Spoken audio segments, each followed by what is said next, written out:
Well, let's go ahead and sort of get through the praying part, and then I'm going to ask you guys some questions.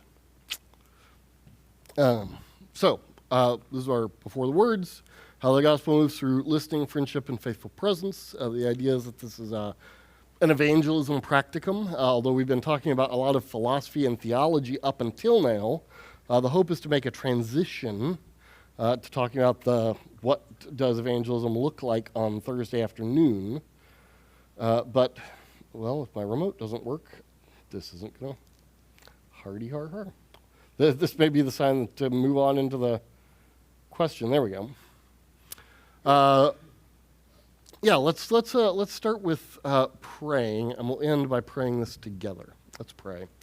Father, give us real insight into what is helpful for the good of your church, for the growth of your kingdom, and for your glory this morning. We need your Holy Spirit to guide us. And so we all pray together, Lord, make us wise and gracious ambassadors, that we may walk in love, speak with hope, and see you add to your kingdom. Amen. And then, of course, our memory verse each and every week is Colossians 4, verses 5 and 6. So let's say this together as it's sort of our jumping off point. So we'll say reference versus reference. Colossians 4, 5, and 6. Walk in wisdom toward outsiders, making the best use of the time. Let your speech always be gracious, seasoned with salt, so that you may know how you ought to answer each person. Colossians 4, 5, and 6. The idea behind this class is about becoming the kind of people who make space for friendship, speaking with grace, living with gospel intention, because God is the one who saves, and we are his everyday faithful witnesses. We are the ordinary means by which God saves people. And so the idea behind this class was that we would be learning how to live and love so that gospel conversations would become the natural overflow of our ordinary lives, because the gospel moves best at the speed of friendship. And so the question becomes, is this class actually helping us do that? I asked that partly because until Katie walked in just now, the only people under the age of 50 in this room were me and my wife. And so I'm just sort of going, as basically... We have friends, come on. Right, but I'm just trying to think through, is me teaching on this really helpful to you guys? Or, because, in my head, this was going to be helpful to everyone, but it would especially be helpful to the people my age and younger within our church, but they're not here. I'm not teaching those people because they don't come here to be taught. And so I'm sort of going, maybe I'm on the wrong train. So maybe you need to ask them that question instead of asking us that question. Right. But so for the moment, I'm going, is this actually helpful to you? Am I even approaching this in a way that you find helpful? Yes. Okay. I think it's helpful in that even though we may have done these kind of things in the past, this gives us direction and maybe structure to it. And intentionality. Yeah. All right. I mean, because now you're thinking about it as you're doing it. It's not that we haven't done it before, it's just that maybe it's helping us to reinforce it because we already Yeah. Just, when you're the youngest guy in the room, you really wonder if you're qualified to be teaching anyone anything. You can always learn from anyone, whether they're older or younger than you. Okay. I learn from my third graders all the time. I was going to say, I think Paul speaks to Timothy about that. Yeah. I will say that the point where I realized that I was kind of getting out of the younger crowd is within a period of about a month. For the first time in my life, I had a manager that was younger than me, and The manager was one of the best managers I ever had. I would kill to work for him again if he ever decided to get back into the corporate world. And that pastor that was younger than me was Nate. So there you go. Worked Yeah. out pretty good. Yeah. Okay. Well, I will talk to the other folks my age and ask them. But I want to open with this email I got from someone. I'm going to change the names of just so that the identity of this person, of these people, stays confidential. But this is from an RUF campus minister. And I think the big takeaway I want you guys to have from me reading this email is that you don't have to be an RUF campus minister to tell this story. There is nothing extraordinary about this story that you have to be in vocational ministry to do what this campus minister did. It takes a little bit of intentionality. Your schedule may work, on a slightly different set of hours than a college student and a campus minister, but the steps, the actual actions, are the same. And so my friend says, I met Fred in the fall of 2018. His mom connected us because a middle-aged couple at my parents' church in a state knew her. They told her to reach out to me, and her son was a student at the university. She lived in a city and a state. Fred didn't really want to have much to do with Christianity or the church, but he did have a good experience with a youth pastor in middle school.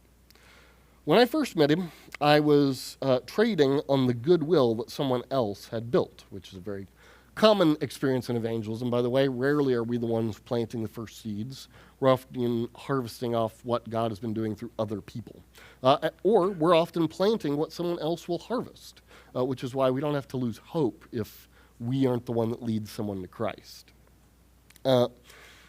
Because of his dad's emotional abusiveness, Fred had dropped out of high school, lived on the streets in a town, and then hustled his way into working at a nice car dealership. He eventually got his GED, got into the university, and moved to the town. He started college around the same time his high school graduating class started college. God was at work. Our relationship was a slow burn. It included a couple of burgers and a few iced teas over the first 18 months. He hungered for spiritual and deep conversations, but like any good, anxious, avoidant attachment person, swung in and out of the relationship. In the early days of our friendship, he wanted to argue about theology and why God couldn't be real, but also wanted to believe that God could love him. Still, I could tell that Fred had a huge and generous heart by the way he talked about people. That spring, he came to our house for our annual Everyone is Welcome Easter feast. Fred struggled deeply with alcohol and drug addiction. God was at work. Just before COVID, we started connecting more frequently in person. He would join me on errands or yard work. He said he was interested in attending Bible study, and I don't think he ever showed up. That probably feels familiar to some of you. He said he was interested in attending Bible study, but I don't think he ever showed up. A couple of times he came to the end of some of our dinner and discussions in order to grab some food. He freaked his girlfriend out because she was not religious and didn't have a category for him being around religious people. But he said in a message to me, I know I'm not Christian, but I want to minister to her. I want her to know what it's like to be in a young person's fellowship because that has impacted my life. Then COVID hit. He moved back to a city, and we stayed in touch over text messages that spring and summer. I think he hopped on one or two all-area Zoom Bible studies that spring. God was at work. During the fall of 2020, he moved back to a city. He was a lot more spiritually hungry, but still hard and skeptical. He and his girl went separate ways. I gave him books. He read some of them. He read the Gospel of John. We would take walks around campus, coffee in hand. We started having deeper conversations about the reliability of the Bible, the evidence for the resurrection, and repeatedly the good news of what Jesus had done. He knew the words of the gospel from growing up in a Baptist church, but he couldn't believe them. That fall, our RUF main Bible study met, so think of that as, RUF is very clear, RUF is not the church. For the purposes of this example, and thinking about applying this to your own life, think of RUF main Bible study as church on Sunday. That fall, our RUF main Bible study met in someone's backyard because no groups could meet on campus. He never showed up, but God was at work.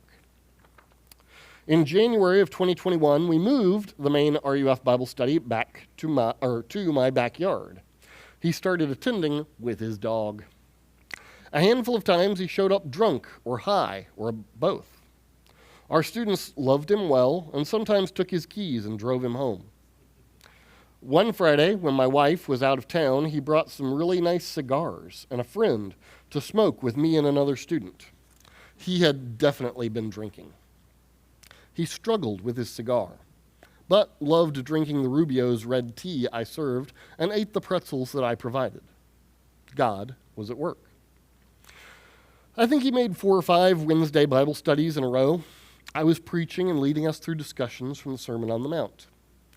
He would text me afterwards about what he felt convicted or encouraged by from the message or discussion with other students. He got 2 DUIs that semester. The second one led him to leave the university at the end of March. He had to move out of his house in a hurry. He recruited 5 or 6 RUF students to help him clean out his small house. His mom told me this past Tuesday that God really used that to soften him and change him. He told her, "Mom, those RUF students cleaned out all the bleep and nastiness at my house. I had empty beer cans and drinks and joints everywhere. One girl cleaned my nasty dishes with her fingernails. That's real. I want something like that." God was at work. Fred left town. He moved to city. I think he made one more trip back to other city and brought his younger sister to meet my wife and me. He was reading J.I. Packer, Augustine, Michael Reeves, Tim Keller. He met with his mom's pastor at a church in the city. He was back and forth about if he could go on the RUF retreat with some area schools. He committed to going and drove out from town on his own. At the retreat, we took a hike with other students and my kids in tow. While walking between tall grass, sagebrush, and elk poop, we talked about the gospel. Somewhere in the 5 weeks in city, the Spirit had flipped him. He believed that Jesus had come for him. He believed that all his sins had been paid for at the cross. He was motivated to pursue recovery from his addictions. God was at work. Around the same time, his dad's many-year affair came out. His dad left his mom for his mistress. His parents went through a bleep divorce. Sam had a ton of anger and resentment, but God was at work. Jesus continued to work in Fred's heart. He threw himself into recovery and Christian community. Eventually, he sought reconciliation and amends with his dad. And 2 years ago, he moved up to Maryland from city to live with his dad, stepmom, and stepbrother. He got involved with a Christian community in the recovery scene. I hadn't talked with Fred in a while. I had messaged him about a month ago and didn't hear back. His mom emailed me early Tuesday, "Sam has gone home to God." We talked Tuesday morning. Sam was killed in a solo motorcycle accident. He had been drinking.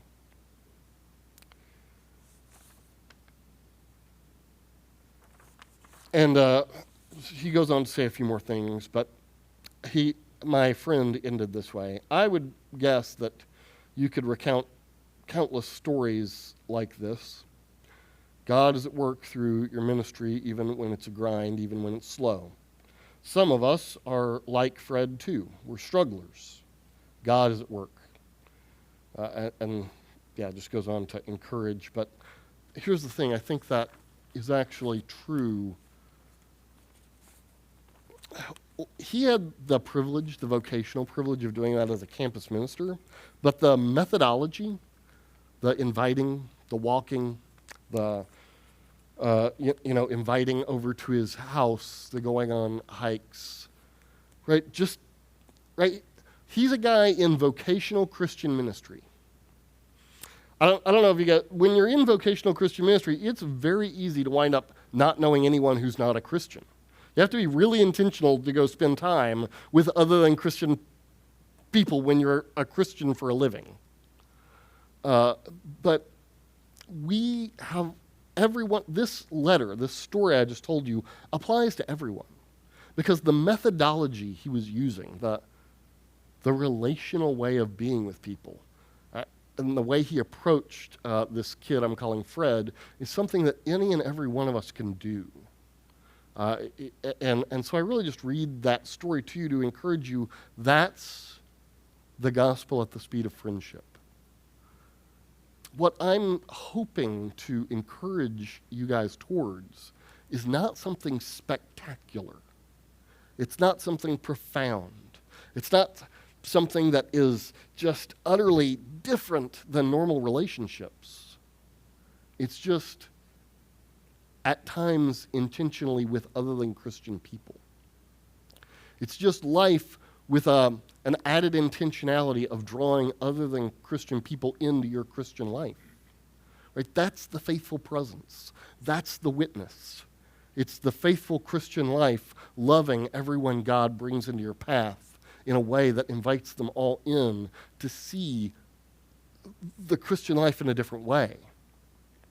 I was texted by a friend yesterday, a pastor here in town, asking me about doing evangelism and sort of some of my interactions with more liberal friends and some of the problems that are coming up with folks that, are very like this unfortunate association with MAGA and Christianity that is the devil's association. And I'll die on that hill, so I'll just say it in public. He was saying, how do I get past these people that are basically letting their politics not let them hear about Jesus? And I talked to him and I said, well, when I'm with my other than Christian friends who definitely don't agree with me politically, because I'm a conservative guy. I'm a conservative guy in a conservative denomination. But when I'm with my, liberal-minded friends who are bemoaning the problems with with MAGA and Christianity being in bed together, I told them, I'm pretty unapologetic about just saying that that's not okay. And I make it a point to try and say, but I love you. I'm here for you. I don't hate you. In fact, I go to a point to even try and be able to say why they think what they think, why they find, certain conservative ideas problematic. And mostly it's out of fear. Fear of either repression or irrelevance. And a lot of my liberal friends will immediately resonate with that. Yeah, that's right, you get it. Yeah, and I'm sorry that other people in the name of Jesus treat you as other than human because of your views. And then I was being pretty candid, so I said, and a lot of my friends will then go, well, I still don't get those people, but at least you're not like those bleep. And sometimes, that's got to be your Christian witness, is not being like the other Christians. I'm not saying they're not saved. I'm saying they're misled in the way they behave towards people, not in their views. We've got to keep a careful delineation so you don't think I'm saying that we need to go be politically liberal, but we cannot be unkind, as a lot of people often are. And then I told them, but I will then find the screamers on the left and point out how people from their view do the same thing that people on the right do. And I will walk them through how we're all just messed up people, and I'll basically use it's a shtick in the sense that it's an old way to do things, but it's the right way to do things, which is saying, we got to follow Jesus and not his followers, because part of the whole point of what Jesus did is he came to die on the cross for a bunch of really messed up people like me and like you. And a whole bunch of Jesus followers are real messed up, and so they don't treat people right, and that's why Jesus had to come for them. And that normally opens up an empathy and a sympathy from my other than Christian friends on the left towards my Christian brothers and sisters who are not acting correctly on the right.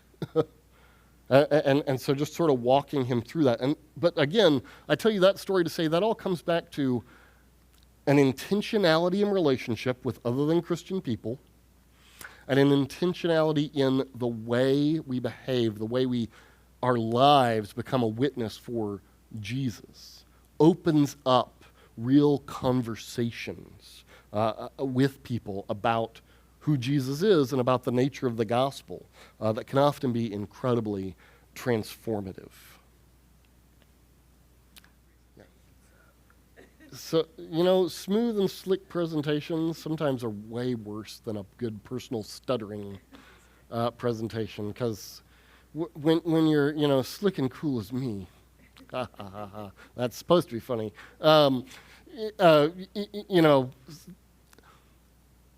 Again, you guys, I am paid to be a Christian in a sense, right? No, but seriously, how a lot of people view me. A lot of other than Christian people, you get paid to be religious. So you guys have an opportunity. You guys have an in that I don't have, right? That's part of the reason my call as a minister of word and sacrament is to equip the saints for the work of ministry. You guys, right? I mean, Paul does tell Timothy to do the work of an evangelist.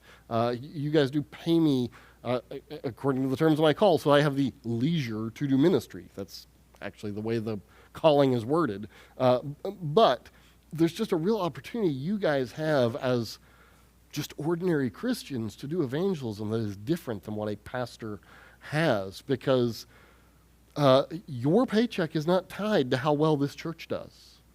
Your family's livelihood is not tied to how many people subscribe to your religion. That puts you in a very different place than it puts me. And I mean that in a positive way. I mean that people are going to give you a little bit more street cred, because you're not being paid to do this. I am.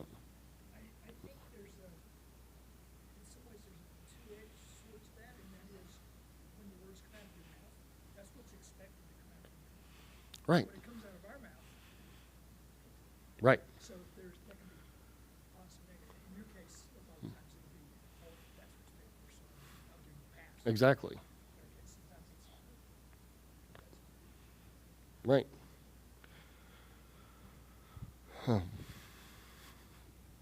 All right, so I really, again, if you have not done this, please, I think this would be good for your soul, right? This is not, like I said, this just slides. Right? The homework was not to go evangelize someone. The homework was just to go spend time with someone. This is, I need, in order to help shepherd you guys through something I'm wanting the Lord to do in your hearts, you've got to go have a particular experience that I cannot orchestrate. So I am asking you to go do this thing, go spend this time with another than Christian person, so that we can then have a conversation about it, and I can shepherd you through thinking about that experience, because I think that's part of where our congregation needs to be shepherded right now. So really, I do ask you to, if you haven't done this, go spend some time with another than Christian person, and then let's talk about it. But right now, let's take our last 20 minutes and move on. So what I want to present you today is sort of my last information dump before I really get into some, so let's do this type things. It is just some research, and research from really two different sources. One is from someone who's in our camp, as it were. He's a PCA guy, two PCA guys, by a guy by the name of Jim Davis and Graham West. Graham West? No, not Graham West. It'll be on the slide here in a minute. Jim and Graham wrote this book called The Great Dechurching. And they partnered with some researchers from a significant university and really tried to do a sociologically, a scientifically valid study of people that have dechurched. And there's actually a fantastic presentation about this. And everything I'm about to tell you, I stole straight out of their presentation. This is utter plagiarism. Utter plagiarism.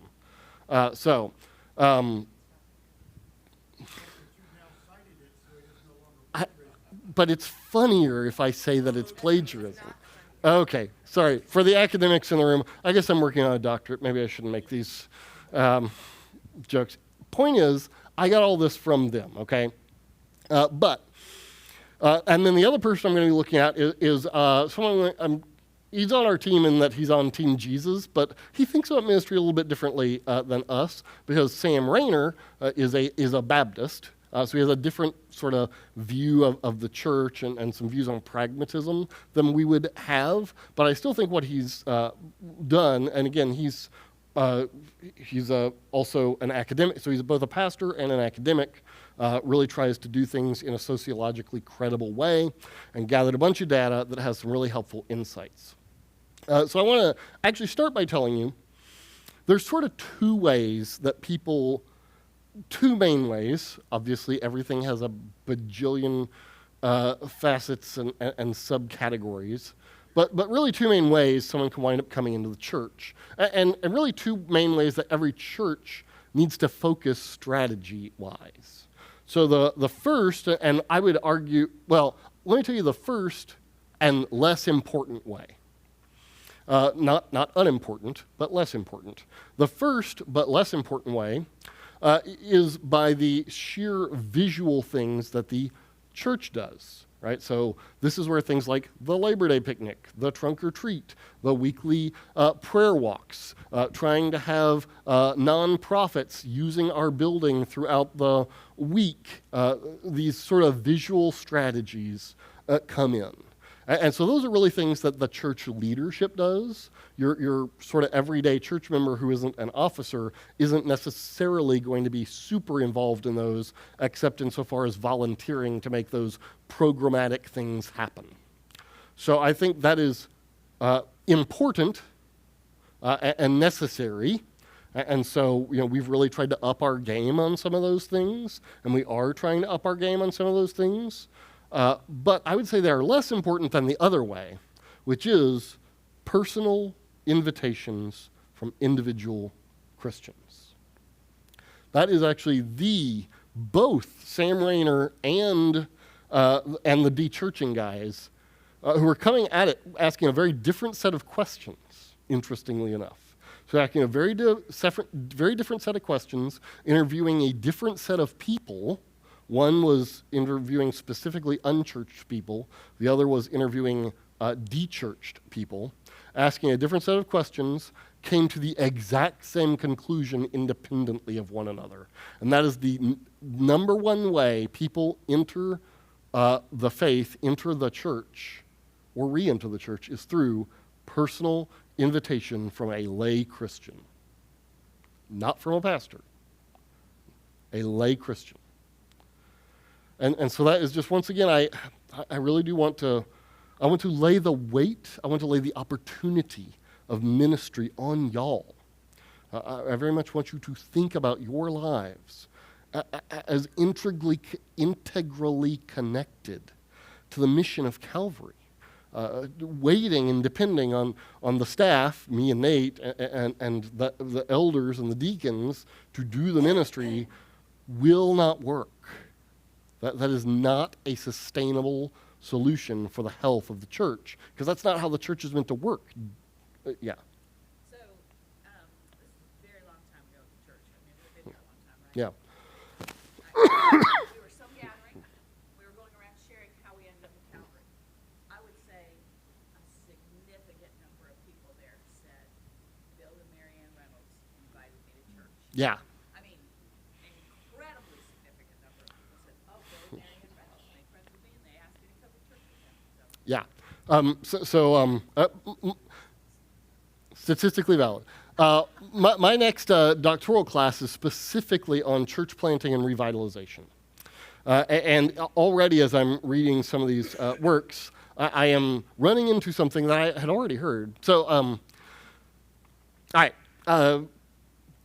Redeemer, New York City. Everyone knows Keller. All right. So, I met Tim a couple of times. I am good friends with his son. I just met him a couple times. But one of the most delightful stories I ever heard was from a mentor of mine, Jim Hatch, who did know Tim really well. Was in a prayer group with him till the day he died. But they would always say, the thing about Tim is he wasn't actually, he was a very gifted teacher, but he wasn't actually a gifted preacher. And he certainly wasn't a people gatherer. The reason Redeemer succeeded had very little to do with Tim Keller. It had to do with this particular group of people that gathered around him. And three families in particular that were people gatherers. Lay people, not elders, not staff, not brought in by someone else, people that got connected with Tim when they sent him to New York City, and they brought everyone that became Redeemer Presbyterian Church. Again, I know this because Jim has firsthand knowledge, so you're getting it secondhand because I got it from Jim. But Jim Hatch heard Tim say more than once, yeah, I just accidented into success because I'm not gifted to do this. It was these families that gathered around me and went out and brought in all the people that did this. And I think that is true of 99% of really healthy churches and church plants. Every church planter is praying for 3 family units that are gatherers. Because every church planter knows they will not succeed if they don't find some other people who are gatherers. Because most church planters really just want to teach the Bible. Right? We just want to do counseling and teach the Bible, but God's called them into this weird thing called church planting. But it doesn't work if you don't get some lay people that are gatherers. And so, part of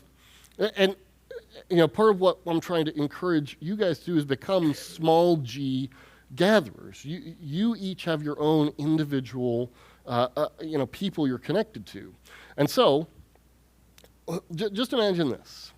If every family unit, so we're mostly married couples in this church, but we have some singles, we have some widowed, but if every individual in this church wound up bringing someone else to this church, right, we would double in size. But that's really a thing that the people of the church must go do. It's not a thing Nate and I can do. We still are just 2 dudes that are somewhat incompetent, so it's a miracle you keep paying us. And we're trying to make the organization of the church run. There's an astounding amount of our week that we're just glorified administrators, okay? And then, putting together this stuff, to try and put together a competent presentation, takes more hours than you might be comfortable with. I don't know if you know this, but your standard preacher who's actually preaching good quality sermons is putting in a minimum of 12 hours for that 30 to 1 hour minute, 1 hour is not a minute, 30 to 60 minute sermon that you hear, 12 hours minimum. And if it's a harder passage, they're spending some more hours on it. They could do it in less hours, but woo, you want to talk about the potential for a train wreck. So, by the time you put in sort of all the administrative stuff and the and the prepping a sermon or a lesson stuff, we get maybe an extra 8-10 vocational hours that are often dedicated to hanging out with people in the church. To actually make space for evangelism in our lives, we're often doing the same thing that I'm asking you guys to do, which is taking our personal time to do it. So just in that sense, I'm trying to say we're in this with you. It's not a special, it's something we're all called to do, and all I'm trying to do is help equip us, raise us up. Because we are seeking to enter into a new season of revitalization. We do want to enter into a new season of the church growing, both for the the longevity of Calvary Presbyterian Church as a church, but because some sort of mild growth, not crazy growth. Okay, I know I talked about doubling in size because that's the sort of thing you always dream about as a pastor. But I'm talking about like modest, sustainable, ordinary growth is an ordinary sign, at least people who study this sort of thing would say, is an ordinary sign of a healthy church. Now, I have talked over and over and over again about how many ways this church is a healthy church. I want to be here a long, long time. But there is something off because we haven't seen modest, I've looked at the numbers. I know the sort of statistics of Calvary. I know its history. I may even know some things you guys don't know. There was a definite season of, decline. God used Nate to very much stop that and get it to a far healthier place. But the next step in actually growing in health is to return to modest, sustainable growth. And we sure could use a kick in the pants to sort of get one big spurt of growth and then enter into that, Lord, if you wanted to. But so that is part of the motivation behind some of the changes you're seeing in Calvary structurally, in me being brought here and the things we're trying to do. But that is just a very much, and this is why, right, because this environment was meant to be where we work out a lot of that strategy together, it's part of why I continue to beg and plead everyone to come to equipping class, because the whole idea is that this is where we were going to work that out. And it's why I'm going to go talk to them personally, but I'm asking you to help help lead, help call the others in, right? You have, listen, you guys, I've been here like 16 months. You know how much street credit I have? However much you give me. Maybe you give me more than you should, but I don't have the relational capital. You guys just haven't known me that long. But if y'all are bugging people, you got the relational capital. They really got to spit in your face to say no to you. So that's part of why I'm asking you to help me with this endeavor, because you have relational capital I just don't have. All right, so I've explained now I explain the big strategy. I'm going to give you the first set of data, and then we'll be out of time. So let me give you the set of data on the dechurched, and we'll come to the data on the unchurched next week, okay? So the Great Dechurching, Jim Davis and Michael Graham. So this is talking about the dechurched. And they did a bunch of research, and it's a great book, by the way. You can look this up on Amazon. I have a copy in my office if you want to borrow my copy. So good. Really helpful stuff. Fairly recent data. I think the first edition of this study was published in 2023, so we're talking post-COVID. So pretty recent data. Some really smart guys.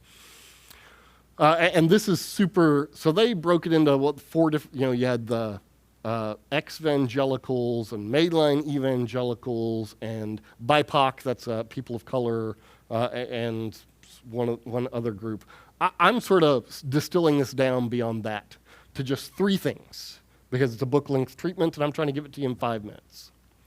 But they said the top reasons people have left the church, number one, they moved. They moved and they never went and found a new church when they got to their new place. That's it. It's that profound. Attending was inconvenient. Listen, millennials, and I can say bad things about millennials because I is one. Millennials can be lazy as all get out. Oh, we got a problem. But attending was inconvenient. Third, their friend. I think number 4 actually was a bad church experience, not number 2. It's in the data if you go read the book. But it was in the top 8, but it wasn't in the top 3. A bad church experience.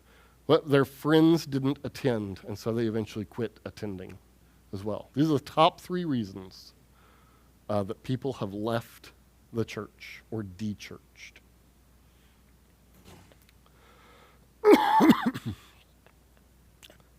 Then they asked, what are the top reasons you would return?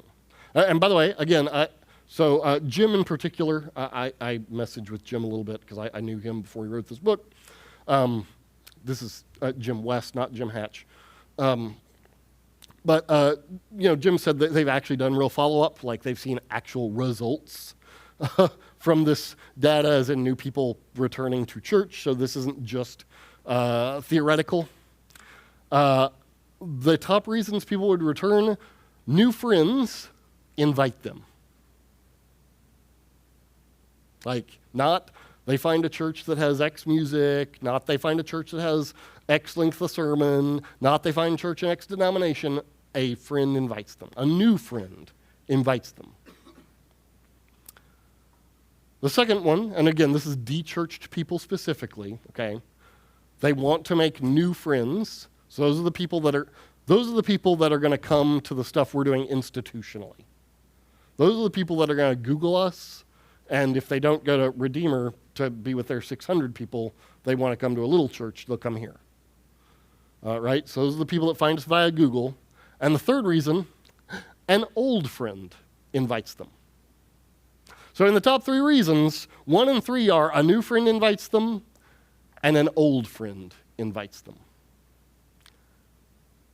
I don't have any old friends in Raleigh, but you do. I got some new friends, and I'm working on them. Actually, several of them came to Labor Day. And they keep saying they're going to come to Sunday morning, so, Lord, soften their hearts. But all of these are about relationships. All these are about relationships. All of them. I also heard you got about millennials. We are so old. Right. So tired of our but we also are really lazy. So, I just say this to say, so you may have to go at different angles, right? Every individual is different. So in our UF philosophy ministry, in our philosophy of ministry, because my philosophy of ministry is now yours because you hired me, right? We talk about demographics and we talk about individuals. Demographics is the generic description that is useful of a people group. Okay, you can identify people as people groups based on particular traits and then generally identify common traits. That's demographics. Then you have individuals. So, right, and we always say all people are alike and no people are alike. And right, that's meant to just be a wisdom. Go in, don't absolutely assume things about demographics, but go ahead and start with the demographics, but ask good questions humbly to see if they match those things. If they don't, adjust. So I say all that to say, I recognize that every individual is different, but across ages, races, and orientations, there is, and by the way, this is, I'm in the ages part too, okay? We're talking from greatest generation, that are the few that are still left, all the way down to Gen Alpha. People are willing to have spiritual conversations. They really are. Most people are just too afraid. The whole, don't talk religion or politics, that, if you'll just go ahead and break that, most people will have a conversation with you. They really will. And the few that won't, well, you say, oh okay. Till the next time you try, right? Because you can always try again later. But I just want to encourage you, people really will have these conversations. All right, and so with that encouragement, that people really will have these conversations, here's what I want you to, the next round of homework is this. Make a short list of 3 to 5 people in your life who might say yes if invited to something.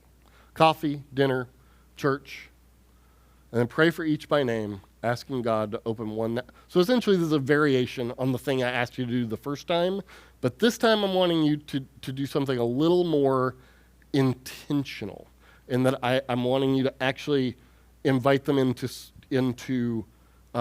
something that could be a church adjacent, or to church. So it's just one step in. We can talk more about that, but we need to be done because it's nearly 10:18. Father, meet us as we worship you this morning. May the outdoors be your very throne room as your people gather to worship you in the name of the Father, and the Son, and the Holy Spirit. And all God's people said, Amen.